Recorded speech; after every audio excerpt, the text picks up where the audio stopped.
you mentioned about how uh, relations to the antiquity of the Indian civilization and the antiquity of the Hindu Sanskrit texts, we can also substantiate as to how these five models of Indian history that we are taught are actually quite flawed. So, Mhm. what can we in the 21st century Mhm. understand with regards to the antiquity of the Indian civilization? Very good question. But before I answer that, Divyanshi, in relation to the comments you made towards the end of the last question, so I'd like to say, first of all, our pranams to all the teachers who have taught us. So it is not my work. I am building on the work of so many gurus, acharyas, teachers who have done their work and provided it. And some of them are no more. People like P.V. Kane, people, so many others who have done enormous works and given these things, including some of the works I quoted today, were from people like Professor Michel Danino, like Conrad Els, like Rajiv Malhotra. Many, many intellectuals have enriched us today with their scholarship. And I think it is our duty and the duty of your generation to read the works of these teachers, these acharyas, these gurus, so that we are able to take our narrative out of this and propagate that. Okay, having said that, so let me, that's my citation, by the way. Having said that, so let me go to antiquity. Your question was on antiquity. Yes, we do see evidence of antiquity of the Indian civilization. Now, civilization is a much disputed word. Civilization has been defined conveniently by different people. For example, the ancient Greeks, they thought anybody who doesn't speak Greek is uncivilized. So that was their notion of civilization. So various people had their notion of civilization. And right now, academia has got a self-serving definition where it says that there needs to be evidence of writing. If there is evidence of writing, that's where history starts from that point on. And if there's writing, then you're communicating your ideas. There is diversification of occupations, and there is a society that can support these diversified occupations and growth of technology and other such things. That is civilization. So they have but then I say that by doing that, we're doing a great disservice to our own civilization, which for the longest time had an authentic oral tradition. Why would you discount the oral tradition in favor of a written tradition only? By doing that, you are falling into that framework where you say Indian works are unreliable because they're oral tradition. That is completely to be avoided. So I tend to look at this as a deep history. I don't call it prehistory in history. I call this the deep history of the Indian civilization. And there is a lot of evidence we have for that. And I'll just call out two of them. I'll start out with archaeology. In archaeology, we see, whether it's paleontology or archaeology, we are seeing evidence of human occupation of India for this land that we are calling India today for the longest time. Whether you go back to 1 million years ago when the Homo erectus supposedly had occupied India, from that time on, going through the finds at Athirampakam by Shanti Papu and other researchers in 350,000 years ago, when they found stone tools in Tamil Nadu and other such places, or coming even further down to the so-called Narmada man, where the skull is found in Narmada Valley, that supposedly has a cranial capacity of a modern human in an era when Homo sapiens shouldn't have been there. We are seeing such kind of artifacts all the way down, going down to the works of Ravi Korisetter, who's saying that before the Mount Toba event in 70,000 years before present, there's evidence of human habitation in Jwalapuram. And after the Mount Toba event, which is a super volcano, by the way, in Sumatra, after that, also, we are finding evidence of human habitation, which shows continuous habitation for a long time. From there, you go to archaeological records showing cave drawings and other such things from Bhimbetka, other places 40,000 years ago. We are seeing artifacts all over India. We're seeing artifacts.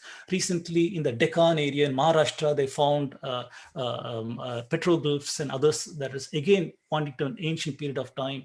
Go to underwater archaeology. If you go to Dwarka, Dwarka, we are seeing 9,000 years before present, they have found evidence of artifacts over there. If you look at the work of National Institute of Oceanography in Chennai, Kanholi and others, they published a paper on this, on episodes.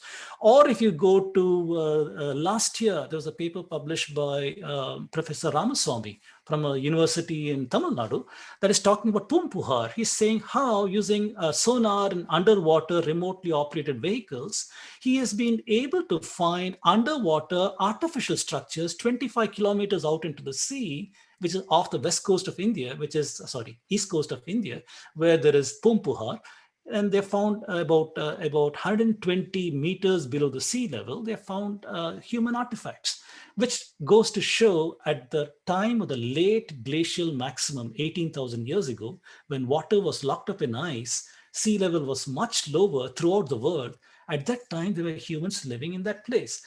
He's also found evidence of harbor and artificial structures over there, which is now a head scratcher, which means 15,000 years ago in Tamil Nadu, we are finding that there is evidence of people who are using perhaps a maritime commerce culture 15,000 years ago and going all over perhaps to Dwarka by 9,000 years ago.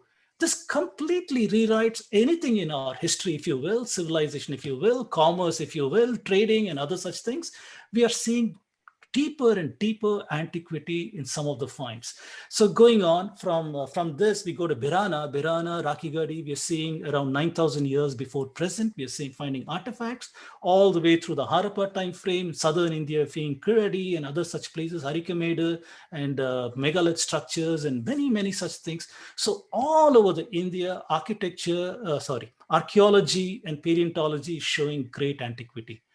Now the internal evidence of our texts are also showing great antiquity. For example, Archaeoastronomy. We have an ancient text called Vedanga Jyotisha. Vedanga Jyotisha, now several people try to date how old is this text. And one of the colonialists, Colebrook came out with the date of 1400 BCE for this, which turns out to be around that correct time. If we use planetarium software, we can find out Dhanishta Nakshatra, the winter solstice, which is mentioned in this work, or inferred in this work, and we can say this. If you look at Shatapatha Brahmanas, a work that was written by Rishi Yajnavalkya, that is talking about how the Kritika Nakshatra does not swerve from the east direction. And if you try to go back in the planetarium software and try to see when was the Kritika Nakshatra at the equinox position of the celestial equator for a heliacal rising along with the sun, we find that date must go to 2982 BCE. Are you with me? 2982 BC for Shatapatha Brahmana, Rishi Yajnavalkya, some of the earliest works have to go back if this observation of Kritika Nakshatra is to be taken. If you look at the various places in India where we are talking about a calendar event, what is this calendar event? Whether it is epigraphy in southern India, whether it is several texts in northern India, whether it is the daily prayers of many Hindus even today, everybody is talking about their time with respect to a certain event, including Aryabhatta, with a certain event. And that certain event turns out to be a planet clustering in the Revati Nakshatra, where all planets, sun, moon had clustered over there. It goes back to 3102 BCE. This is the so-called Kali Yuga event. Kali Yuga started in this time frame. People will throw this away saying, it's all just bogus. But the point is, this is something that is widespread not only in Indian astronomical calendars, also in the astronomical calendars of Thailand. It was Siam at that time. Siam tables are with respect to this. Several places all over the world, we see this kind of thing. So 3102 BCE. If you go even further behind that, if you go to, for example, there is a story of Aditi. There is a story of Aditi and the Punarvashu Nakshatra, which Lokmanya Tilak, as well as Professor Abhyankar, they had decoded that in astronomy, and we can date that to 6000 BCE. There is a story of Ashwinis, Surya, Sanjana, and Chaya. Everybody knows the story about this. And this story can be tracked back to 7200 BCE, according to Tilak, as well as according to Professor Abhyankar. And these are in the Rig Veda. Now, going back even further, recently, Professor Anil Narayanan, he had written a book on Indian astronomy, and he's saying in Surya Siddhanta, there is a position of the Swati Nakshatra. Swati is the star which we call Arcturus today. The position of Swati is such that all stars in the sky have got something called proper motion. So we are all going on the galactic center, right? So it takes 230 million years for our solar system to go once around the Milky Way galaxy. So in doing so, several other stars may have quicker motion than us, at least related to our observation. And Swati has got a proper motion, which is one of the fastest in the sky. So by studying the rate of Swati's proper motion, we can work backwards in time, and we can say that the observation of Swati goes to 8000 BCE. There is a story of Agastya in our text, how Agastya drank up the ocean and how he gives up the ocean finally also. This can be related to the late glacial maximum. In addition to the appearance of the Canopus star. Canopus star is the one we call Agastya in the Indian tradition. The appearance of that in the southern horizon because of precision. And that can be dated approximately 10,000 BCE. So we are seeing internal evidence, whether you look at archaeology or whether you look at archaeoastronomy, we are seeing great antiquity. And we can correlate that with climatology, genetics, and other things. And we can see great antiquity for the Indian civilization. Please remember to subscribe to us and switch on the notifications for this channel. For our other social media links, more content, and to support our work, please visit citti.net. Dhanyavad. Namaskar.